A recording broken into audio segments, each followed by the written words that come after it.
नई दुल्हन। एक लड़के की नई नई शादी हुई। वो अपने नए घर में मतलब ससुराल में जैसे ही प्रवेश की उसे कुछ भी अच्छा नहीं लग रहा था, क्योंकि उसकी सास हमेशा उसे हर बात में टोकती थी और कुछ ना कुछ उसके विरुद्ध में बोलती रहती थी। उसे अपने पिता का घर याद आने लगा, हर पिता के समान। उसका पिता भी उससे बहुत प्रेम करता था। बचपन से जवानी तक पिता ने अपनी बेटी की सारी जरूरतों को पूरा किया था और बहुत लाडों से अपनी बेटी को पाला था। यह नई नवेली दुल्हन अपनी सास के इस रूखे व्यवहार के कारण परेशान हो गई और कई बार तो उसने अपनी सास को खड़ी खोटी सुना देती थी, जिसके कारण घर में बड़ी ही असमंजस की परिस्थिति हो गई। वह अपने पिता के घर लौट आई और रो रो कर पिता से कहने लगी, पिताजी, मैं अब उस घर में नहीं जाऊंगी, यहीं आपके पास रहूंगी। यदि आप मना करेंगे तो मैं आत्महत्या कर लूंगी। पिता समझदार थे। पिता ने बेटी को 2-3 दिन के बाद कहा, बेटी, यदि मैं तुझसे एक बार जैसा कहूँ क्या तू करने को तैयार है?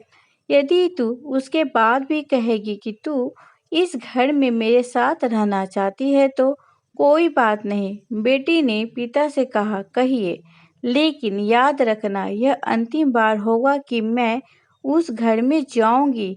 पिता ने कहा, वहां जाकर जैसे ही तुम्हारी सास तुम्हें कुछ बुरा भला कहने लगे तभी तुम अपने मुंह में एक कुल्ला पानी भर लेना और तब तक मुंह में पानी भरे रहना जब तक सासू माँ बोलना ना बंद कर दे, और उसके बाद उस पानी के कुल्ले को नाली में थूक देना और फिर कुछ भी पलट कर मत कहना। बेटी को कुछ समझ में नहीं आया, लेकिन बेटी तैयार हो गई।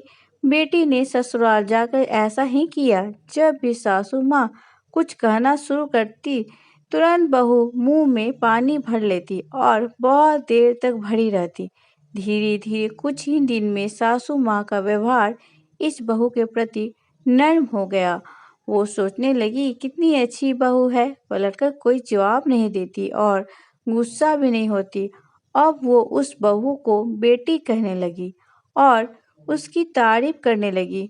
कुछ दिन में सासू माँ का प्रेम भरा व्यवहार देखकर बहू भी अपनी सासू माँ को माँ के जैसा प्रेम करने लगी और दोनों खूब बातें करती, साथ साथ घूमने और मार्केट और खरीदारी करने जाती। कुछ दिनों के बाद इस लड़की का पिता अपनी बेटी से मिलने आया। घर के सभी लोगों ने पिता का खूब अतिथि सत्कार किया। फिर जब पिता अपने घर वापस जाने लगे तब अपनी बेटी से कहा, बेटी चलो, यदि तुम मेरे साथ चलना चाहती हो तो अपना सामान पैक कर लो, हम वापस चलेंगे। तब बेटी ने कहा, नहीं, अब यही मेरा घर है। मैं अपनी सासू माँ से बहुत प्रेम करती हूँ और अब मैं इन्हें किसी भी कीमत में अकेला नहीं छोड़ूंगी। यही मेरी माँ है। पिताजी अपनी बेटी की इन बातों को सुनकर और सास बहू के अटूट प्रेम को देखकर बहुत खुश हुए और बेटी को बहुत आशीष देकर खुशी खुशी घर लौट आए। कहानी की शिक्षा, प्रेम सब बातों को सह लेता है। रिश्ते बनाना आसान है, निभाना कठिन, लेकिन जो रिश्ते निभाना जानते हैं वे ही लोग सही मायने में सच्चा प्रेम करते हैं। दोस्तों, अगर आपको ये मेरी कहानी पसंद आए तो please like, share and subscribe.